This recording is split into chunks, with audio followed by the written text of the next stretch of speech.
শবে কদরের রাত্রিতে এই আমলটা যদি 500 বার পড়তে পারেন ইনশাআল্লাহুল আজিজ, আমি মাজহারুল ইসলাম আল্লাহর কসম করে বলছি যে আল্লাহ তাআলার কাছে এমন কোনো চাওয়া নাই যেটা আপনি পেশ করছেন কিন্তু আল্লাহ তাআলা কবুল করবে না। অর্থাৎ আল্লাহ তাআলার কাছে যত আশা আকাঙ্ক্ষা, যত উদ্বেগ উৎকণ্ঠা, যা কিছু বলেন না কেন, ঋণে জর্জরিত আছেন, কোমর বাঁকা হয়ে গেছে, অল এভরিথিং যা কিছু আল্লাহর কাছে বলবেন আল্লাহ তাআলা সাথে সাথে কবুল করে দেন। তবে শর্ত আছে, শর্ত হচ্ছে অবশ্যই আমলটা করতে হবে এক বৈঠকে। আপনি সালাতুল ইশারের নামাজ শেষ করে সালাতুত তারাবিহ শেষ করলেন, আপনি চাইলে বেতের সবার শেষেও করতে পারেন, কিংবা চাইলে বেতের শেষ করে আপনি 2 রাকাত সালাতুল হাজত নামাজ পড়বেন। সালাতুল হাজত নামাজ পড়ার পরে এই আমলটা করার আগে আপনি 100 বার দরুদ শরীফ পড়বেন। ভালো করে বুঝে নেন, 100 বার দরুদ শরীফ, যে কোনো দরুদ শরীফ চাইলে আপনি পড়তে পারেন।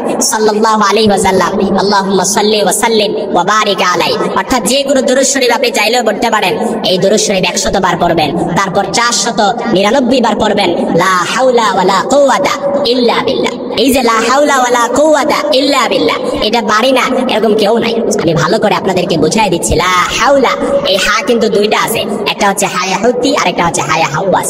আপনাকে অবশ্যই এই হাটা হায়া হুত্তি যেটা এটা পড়তে হবে। লা হাওলা ওয়ালা কুওয়াতা, এই যে কফ, এটা কিন্তু কফ, ওই যে মধ্যখান বেজানওয়ালা যে কাফ আছে ওই কাফ না, কিন্তু লা হাওলা ওয়ালা কুওয়াতা, এই কফটা আপনাকে ভালো করে উচ্চারণ করতে হবে। লা হাওলা ওয়ালা কুওয়াতা ইল্লা বিল্লাহ, এটা 499 বার পড়বেন। একবার পড়বেন লা হাওলা ওয়ালা কুওয়াতা ইল্লা বিল্লাহিল আলিয়্যিল আযীম। এই 500 বার হওয়ার পরে আপনি আবার দরুদ শরীফ পড়বেন 100 বার।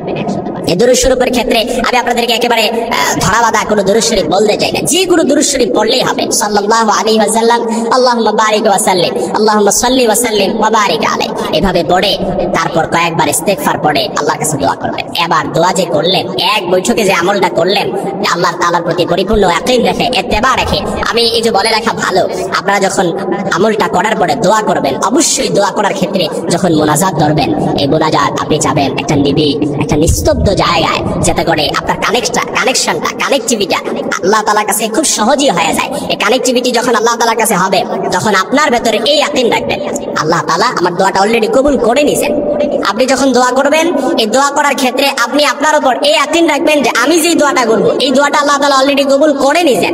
এই ইয়াকিন রেখে আপনি যদি আল্লাহর কাছে দোয়া করেন ইনশাআল্লাহুল আজিজ, একেবারে হাদিসের শব্দগুলো আমার সামনে ভেসে আসছে। হাদিসের মধ্যে নবীজি বলেছেন, বান্দা যখন দোয়া করার ক্ষেত্রে তার উপর পরিপূর্ণ ইয়াকিন রাখে আল্লাহ তাআলার উপর, যে তার ভেতরে পরিপূর্ণ ইয়াকিন আছে আল্লাহর প্রতি যে আল্লাহ তাআলা আমার দোয়াটা কবুল করবে, তাহলে তার দোয়াটা অলরেডি কবুল হয়ে গেছে। সুবহানাল্লাহ ওয়া বিহামদি।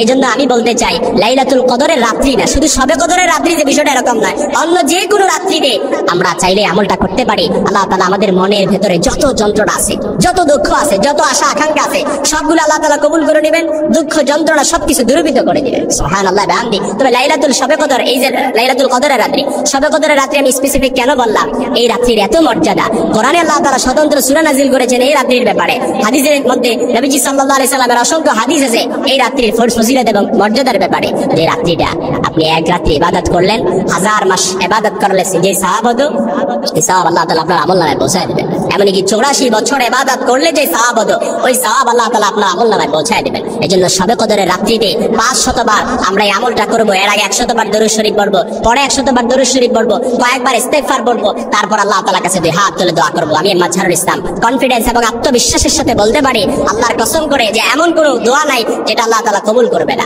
এমন কোনো চাওয়া নাই যেটা আল্লাহ তাআলা কবুল করবে না, এমন কোনো আরজি নাই যেটা আল্লাহর কাছে পেশ করছেন কিন্তু আল্লাহ তাআলা কবুল করে নাই। আপনি ঋণে জর্জরিত আছেন, মামলা মোকদ্দমায় জড়িয়ে আছেন, উদ্বেগ উৎকণ্ঠা আছেন, পেরেশানিতে আছেন, সারা দুনিয়া আপনার অন্ধকার লাগে, সব কিছু থেকে আল্লাহ তাআলা আপনাকে মুক্তি করে আপনাকে একটা স্বাচ্ছন্দ্য বোধ, বারাকায়, রহমতে পরিপূর্ণ আল্লাহ তাআলা একটা জীবন দান করবেন, যেটা দিয়ে আপনি খুশি হয়ে যাবেন অলরেডি। সুবহানাল্লাহ ওয়া বিহামদি। তখন আমি মাজহারুল ইসলামের কাছে একটু করে ফোন করে হলেও বললেন যে হুজুর আলহামদুলিল্লাহ আপনার এই আমলটা আমি ফল পাইছি। আর যদি কোনো রকম ফল না পান, তারপরেও বললেন আমি আপনাকে ভিন্ন নিয়ম বাতলায় দেব, যে এই নিয়মে আপনার ঘাটতি আছে, এইগুলো ফলো করেন, ইনশাআল্লাহ আল্লাহ তাআলা আপনার দোয়াটাও কবুল করে নেবেন ইনশাআল্লাহ।